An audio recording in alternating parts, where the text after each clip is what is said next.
नमस्कार, जिंदा एकेडमी के ऊपर आपका हार्दिक स्वागत है। आज ये जो स्टेसो वैकेंसी के लिए स्टैटिस्टिक का बैच चल रहा है, उसका आज लेक्चर नंबर 38वां लेक्चर है। इससे पहले जो 37वां लेक्चर था, उसके अंतर्गत हमने क्या पढ़ा था, मैं इसका एक क्विक रिवीजन करता हूँ। सबसे पहला उसके अंदर पढ़ा था हमने स्टैटिस्टिक क्या होती है। पढ़ने के बाद हमने जो पढ़ा था वो पढ़ा था कि पैरामीटर उसके अंदर क्या होते हैं। जैसे ही मैंने पैरामीटर के बाद आपको पढ़ाया था, वो पढ़ाया था एस्टिमेटर क्या होता है और एस्टिमेट वैल्यू क्या होती है। एस्टिमेट वैल्यू के बाद में जो हमने पढ़ा था वो पढ़ा था स्टैंडर्ड एरर क्या होता है, स्टैंडर्ड एरर को फाइंड करने का कौन सा फॉर्मूला यूज किया जाता है। और जो आज का ये जो लेक्चर है, उस लेक्चर के अंतर्गत आपको जो सैम्पलिंग के जो मेथड थे, उन मेथडों में से एक मेथड पढ़ाऊंगा, उसका नाम है सरल यादृच्छिक प्रतिचयन।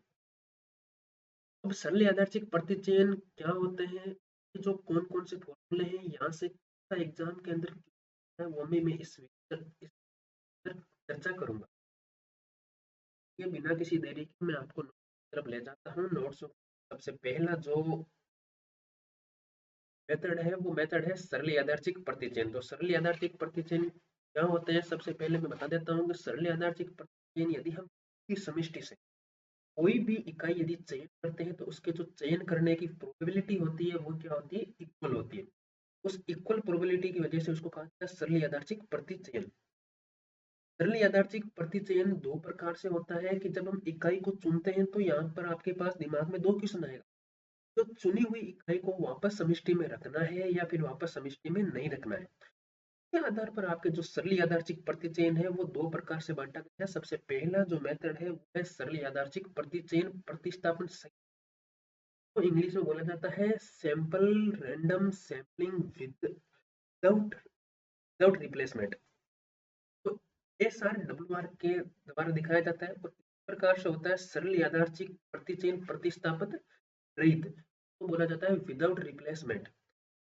दो चीजें हो गई कि आपने समष्टि में से कोई भी एक प्रतिदर्श उठाएंगे या फिर कोई भी एक इकाई उठाएंगे, तो इसके दो चांस बनते हैं, या तो फिर इस इकाई को आप अंदर रखोगे या फिर आप उस इकाई को अंदर नहीं रखोगे। जब उस इकाई को अंदर रख देते हो वापस, तो उसको बोला जाता है प्रतिस्थापन सहित विधि, जिसको आपके पास WR के द्वारा डिनोटेड किया जाता है। ये जो WR जो लास्ट के अंदर WR है, इसी को, और यदि हम उसको अंदर नहीं रखेंगे तो उसको जाता है विदाउट रिप्लेसमेंट, जिसको WR के द्वारा किया जाता है।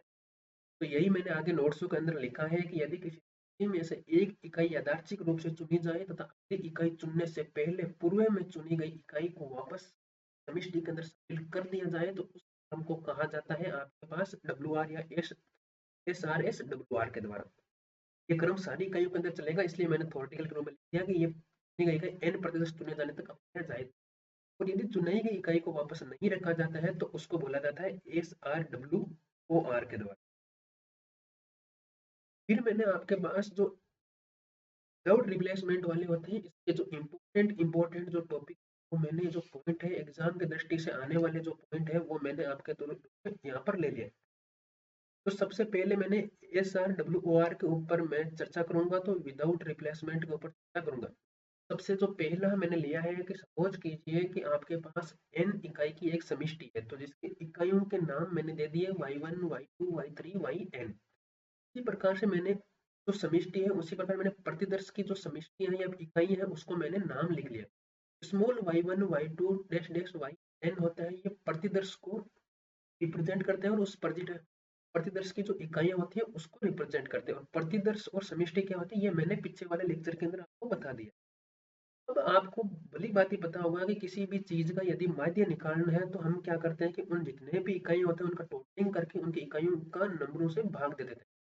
यहाँ पर यही चीज पूछा गया है कि प्रतिदर्श का माध्य क्या होता है। तो प्रतिदर्श का जो यदि माध्य होता है, तो माध्य कैसे निकाला जाता है, माध्य ऐसे निकल जाता है कि सारी समेशनों का मैंने योग कर लेता हूँ और मैंने उससे डिवाइडेड करके जितनी उनकी इकाइयां होती है।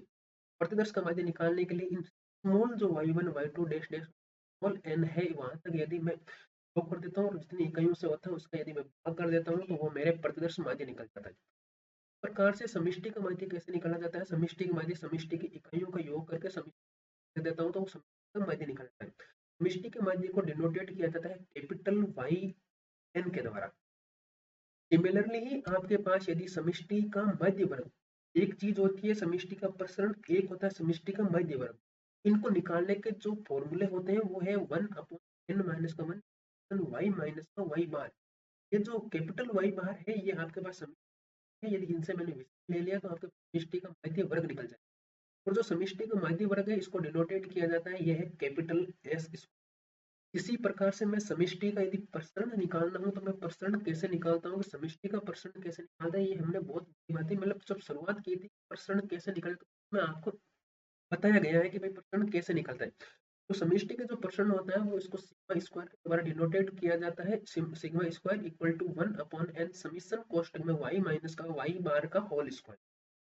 अब क्या होता है कि समष्टि का जो माध्य वर्ग है और समष्टि का जो प्रसरण है इनके बीच में क्या होता है कि रिलेशन होता है। रिलेशनों का आपके पास सबसे जो इंपॉर्टेंट पॉइंट है वो यही है कि n sigma square equal to कोष्ठक में n माइनस का 1 ब्रैकेट बंद s कैपिटल S स्क्वायर, यह आपके पास इसका जो रिलेशन होता है इसके द्वारा डिनोटेड किया जाता है। ये जो रिलेशन होता है ये कई बार एग्जामों के अंदर पूछा गया है कि इस प्रकार से रिलेशन किस प्रकार से, मतलब कई बार संगणक ले लो चाहे एएसओ ले लो, एसओ के अंदर भी पूछा गया है कई बार। तो ये फिर यहाँ पर यदि मैं प्रतिदर्श का प्रश्न निकालूं, ये समष्टि स्क्वायर के द्वारा डिनोटेड किया जाता है, परंतु यदि मैं सैंपल का यदि मैं वेरिएंस निकालता हूँ या फिर प्रतिदर्श प्रश्न निकालता हूँ, इसको डिनोटेड किया जाता है स्मॉल एस स्क्वायर के द्वारा इक्वल टू 1/n माइनस का 1 समीकरण y माइनस का y बार, स्मॉल y बार है n का होल स्क्वायर। ये जो हो गए फॉर्मूला, इस फॉर्मूले को आपको दिमाग के अंदर कर फिट रखना पड़ेगा कि भाई कैसे कैसे फॉर्मूला निकालें। फिर जो इस W विदाउट रिप्लेसमेंट का जो इम्पोर्टेंट फॉर्मूले या इम्पोर्टेंट पॉइंट है वो ये है, इसको आपके पास को भी आपके पास point to point line to line आपके पास रटा हुआ होना चाहिए कि भाई हाँ यदि विदाउट रिप्लेसमेंट के आगे तो ये पॉइंट है, इन पॉइंटों को आपके एग्जाम दिमाग के अंदर सेट होने चाहिए।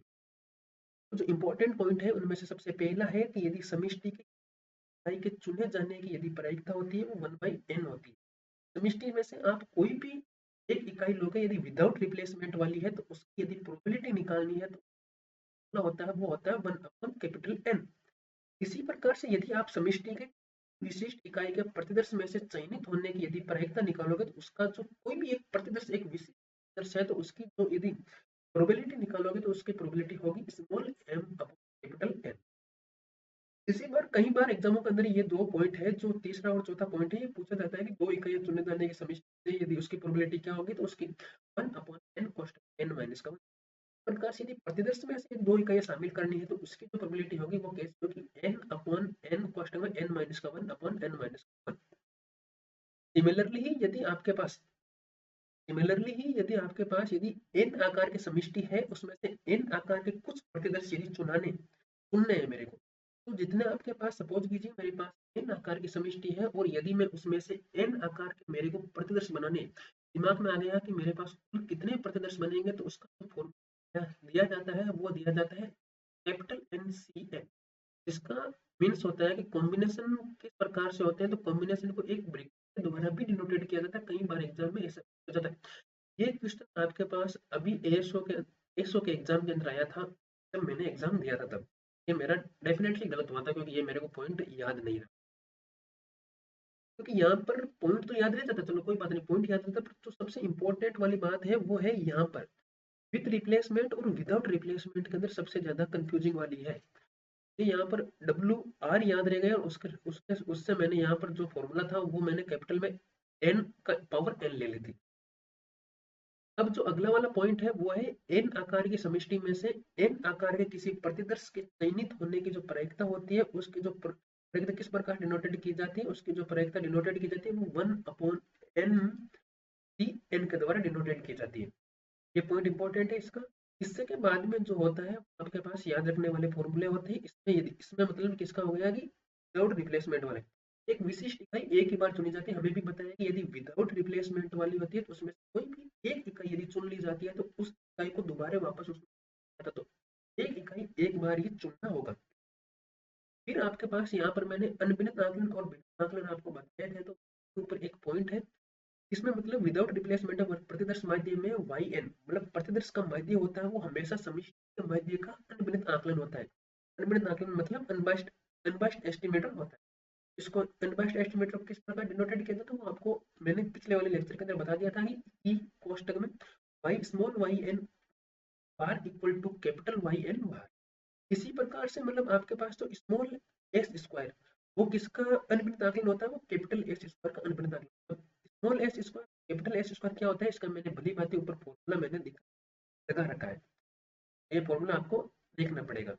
इसी प्रकार से यदि आपके पास जो कैपिटल एस स्क्वायर होता है वो सिग्मा स्क्वायर का अनभिन्न आकलन होता है। तो याद रखने का इस प्रकार याद रखना है, सबसे पहले जो स्मॉल एस आएगा, इसके बाद कैपिटल एस आएगा, इसके बाद सिग्मा स्क्वायर आएगा। आपके पास ये एक दूसरे क्या होते हैं, अनभिन्न होते हैं। एस स्मॉल एस स्क्वायर का कौन अनभिन्न है, एस स्क्वायर। तो एस स्क्वायर किसका अनभिन्न है, सिग्मा स्क्वायर का। इस प्रकार से आपको याद रख सकते हैं। फिर आपके पास प्रतिदर्श माध्य का यदि प्रसरण पूछा जाता है तो उसका जो फॉर्मूला होता है, प्रतिदर्श माध्य का जो प्रसरण निकाला जाता है, v कोष्ठक में वाई एन का बाहर आता है। तो जो प्रसरण का माध्य होता है वो n माइनस का small n upon capital N N S square. S square, ये जो कैपिटल एस स्क्वायर है, इसका और सिग्मा के अंदर हमने क्या पढ़ा था, रिलेशन। इस तरह से हमने पढ़ा हुआ है रिलेशन। बस वही है जो आपने मतलब सिग्मा, यदि यहाँ पर हम सिग्मा भी रख सकते हैं, सिग्मा नहीं रखते तो वो आपकी मर्जी है, भी लिखा सकते हो, या फिर एस के स्क्वायर के अंदर कैपिटल में एस रख लो। फिर जो विदाउट रिप्लेसमेंट वाले के अंतर्गत आता है तो वो आता है कि प्रतिदर्श माध्य वाई एन स्क्वायर का परमाणु विवरण किस प्रकार से निकाला।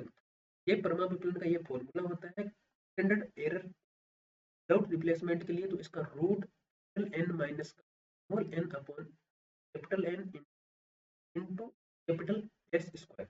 एस स्क्वायर की वैल्यू मैंने लिख ली sigma square N upon N minus का 1। तो एन से एन चला गया, तो ये आपके पास जो टोटल जो विदाउट रिप्लेसमेंट के अंदर यदि प्रतिदर्श माध्य की यदि परमाणु पूछा है तो ये फॉर्मूला पास याद होना चाहिए। मैंने इसके क्वेश्चन ले रखे हैं, उन क्वेश्चन आपको कैसे कैसे यूज करना वो आपको पता चल जाए। विदाउट रिप्लेसमेंट के अंदर प्रतिदर्श के किन्हीं दो इकाइयों के बीच यदि प्रसरण यदि निकालना हो तो वो प्रकार से निकाला जाता है। तो ये फॉर्मूला है माइनस का सिग्मा स्क्वायर एन माइनस का 1 इक्वल टू माइनस का capital S square upon N. ये आपके सिग्मा और एस के अंदर रिलेशन देखोगे तो सिग्मा एस के अंदर जो रिलेशन मैंने ऊपर लगाए रखा है, इसकी रिलेशन से मैं इन फॉर्मूले के अंदर वैल्यू रखूंगा तो ये मेरे को प्राप्त होता है। दूसरी बात, ये फॉर्मूले आपके याद रहेंगे नहीं रहेंगे, इसके लिए नोट्स बनाना पड़ेगा और नोट्स को बार देखना पड़ेगा कि ये फॉर्मूले कहाँ से कैसे बताया सर ने आपके पास याद। यदि मैं विदाउट रिप्लेसमेंट प्रतिदर्श माध्य के प्रसरण का अनभिन्न निकालता हूँ तो यहाँ से आपके पास मतलब रूट हटाना है और स्मॉल एस लगाना है। ये तो हो गया प्रमाप स्टैंडर्ड एरर। ये तो स्टैंडर्ड एरर और प्रतिदर्श माध्य के प्रसरण का जो सेम ही फॉर्मूला है, बस इतना ही फॉर्मूला फर्क है कि उसमें कैपिटल एस स्क्वायर और यहाँ पर स्मॉल एस। इसी प्रकार से जो स्मॉल एस स्क्वायर है वो सिग्मा का अभिन्नत आकलन होता है। अभिन्नत आकलन मतलब not equal to, not equal आना चाहिए बीच। यदि अनभिन्नत आकलन के अंदर कैसा आता है कि यहाँ पर आपके पास इक्वल का साइन आता है। कि आपके पास नोट्स बनाओगे और नोट्स देखोगे आपके पास।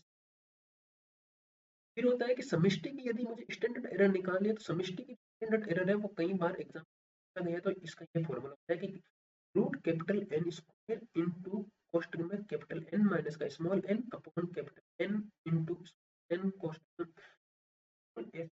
इसका क्या होता है कि फॉर्मूला होता है स्मॉल एस स्क्वायर क्या होता है, ये आपके पास बता दिया है। फिर आपके पास मैंने क्वेश्चन लिया है इन ऊपर वाले फॉर्मूला को समझाने के लिए। तो सबसे पहले जो क्वेश्चन है वो है 50 आकार एक समष्टि। समष्टि है जिसके अंदर कितनी यूनिट है, 50। और यदि मुझे 3 इकाई का प्रतिदर्श चुनना है और उससे कितनी इकाइयां बन सकती है, तीन तीन तीन तीन, यदि मुझे कितनी इकाइयां बनेंगी, इकाइयों के प्रतिदर्श समय कितने बनेंगे, तो वो आपके पास 50 सीध। और ये किसके अंदर पूछा गया है, ये विदाउट रिप्लेस 50 सीध है, यही तो मैंने लिखा है। तो यहाँ पर जो कैपिटल एन सिमिलरली एक क्वेश्चन ऐसा है कि अब जो अभी आपने पूछा था ना कि भाई दिमाग में आया होगा कि ये फॉर्मूले कहाँ पर काम आएंगे, ऐसा क्यों मतलब हम लिख रहे हैं, ऐसा याद रहेगा या नहीं रहेगा। ऊपर देखिए अब क्वेश्चन को पढ़िए। क्वेश्चन क्या कह रहा है कि यदि आपके पास सरल यादृच्छिक प्रतिचयन प्रतिस्थापन मतलब विदाउट रिप्लेसमेंट, इसके अंदर जो कैपिटल एस होता है हम जानते हैं। तो कैपिटल एस स्क्वायर है वो किसका अनभिन्नत आकलन होता है, हमें मालूम है कि जो कैपिटल एस स्क्वायर है वो किसका अनभिन्नत आकलन होता है, वो स्मॉल एस स्क्वायर का अनभिन्नत आकलन होता है। हमें निकालना क्या है, स्मॉल एस स्क्वायर। ये तो मैंने लिखा है यहाँ पर, क्या लिखा कि कैपिटल एस स्क्वायर होता है वो किसका अनभिन्नत आकलन होता है, वो स्मॉल एस स्क्वायर का अनभिन्नत आकलन होता है। मैं स्मॉल एस स्क्वायर निकालूंगा तो स्मॉल एस स्क्वायर निकालने का फॉर्मूला क्या होता है, वो है तो उसी small S square equal to 1 upon small N minus का 1 समीशन वाई माइनस आर का होल स्क्वायर। यहाँ पर आपके पास वाई बाहर चाहिए तो मैं इनका जो प्रतिदर्श का जो मेरे पास डाटा होते हैं, इन डाटा लिखूंगा, माध्य निकाल लूंगा। यहाँ से जो माध्य निकालना वो 8 माध्य आया, तो इन 8 से मैं क्या करूंगा, तो आपके स्मॉल एस होता है वो मैं निकाल लूंगा। 1 अपॉन 5 माइनस का 1 इस समीशन वाई माइनस का 8 का whole square. Equal to 1/4, 4 plus ऐसे आपके पास मतलब ये कैलकुलेशन करनी पड़ेगी। कैलकुलेशन में बार बार ये कैलकुलेशन बोलूंगा तो मतलब मेरे को अच्छा नहीं लगता, क्योंकि स्क्रीन नहीं है और स्क्रीन के बाहर जो मेरे होते हैं सामने स्टूडेंट होते हैं, बताने का मजा अलग आता है। स्क्रीन के अंदर मैं वापस वही कैलकुलेशन बोलूँ मजा नहीं आता। फिर यदि यही क्वेश्चन कैसे पूछा जाता है कि यदि ये डाटा दे रखा है और फिर पूछा जाता है कि समष्टि माध्य का निम्नलिखित आकलन क्या होता है, समष्टि माध्य का निम्नलिखित आकलन क्या होता है, ये है ऊपर। समष्टि माध्य का यदि अनभिन्नता आकलन किसका होता है, वो एन बार का। तो हमारे को वैल्यू किसकी निकालनी पड़ेगी, स्मॉल वाई एन वैल्यू निकालनी पड़ेगी। स्मॉल वाई एन की वैल्यू निकाली तो वाई एन इक्वल डेटा गया, तो मेरे पास एक वैसे ही आपके पास एक और क्वेश्चन बताया मैंने कि 100 आकार के समष्टि है जिसके अंतर्गत कितनी यूनिट है, 100 यूनिट है। अब उसमें मेरे को 20 यूनिट की एक क्या लेनी है, वो भी किसके आधार पर, विदाउट रिप्लेसमेंट लेना है। यदि समष्टि का प्रश्न मेरे को सिग्मा यहाँ पर दे रखा है, समष्टि प्रश्न मतलब सिग्मा मेरे को सिग्मा इक्वल टू 14 दे रखा है, तो प्रतिदर्श माध्य का प्रश्न क्या होगा। प्रतिदर्श माध्य का प्रश्न वो मैंने फॉर्मूला ऊपर लिखाया है कि प्रतिदर्श माध्य का प्रश्न क्या होता है। प्रतिदर्श माध्य का प्रश्न का फॉर्मूला ये होता है एन, कैपिटल एन माइनस का small N upon N N कोस एस स्क्वायर, जो कैपिटल एस स्क्वायर, ये तो यही फॉर्मूला मैंने यहाँ पर लिखा, परंतु यहाँ पर तो एस तो हमारे को दिया हुआ ही नहीं है, कैपिटल एस कहाँ दिया हुआ है हमारे को, समष्टि का माध्य मतलब सिग्मा दे रखा है।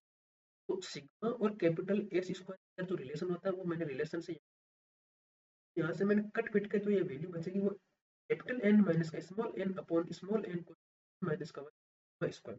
जैसे ही मैं यहाँ पर कैपिटल एन की वैल्यू रखूंगा, स्मॉल एन की वैल्यू रखूंगा और यहाँ पर की वैल्यू रखूंगा, मेरे पास जो टोटल जो वैल्यू प्राप्त होगी ये था आपके पास, मतलब विदाउट रिप्लेसमेंट और विदाउट रिप्लेसमेंट के जो इम्पोर्टेंट जो टॉपिक वो ये थे। इन टॉपिक को आपकी जो स्क्रीन होती है, जहाँ तक मुझे लगा जैसा मैंने मेरी तरफ से बेस्ट दिया आपको अच्छा लगा होगा। आप लोगे बार पढ़ोगे तब आपको जो कंटेंट दे रहा है वो अच्छा कंटेंट है। बाकी सिर्फ ये कि सिर्फ 2 मिनट के लिए देखा, अच्छा लगा या नहीं लगा और खत्म कर देंगे, अच्छा नहीं लगा। 2 मिनट में अच्छा नहीं लगता, जब आप खुद बैठोगे तैयारी कर रहे हो तो प्रॉपर बेस्ट लगेगा और बेस्ट कंटेंट दे रहा हूँ मैं अपनी तरफ। ये बात देखते रहिए।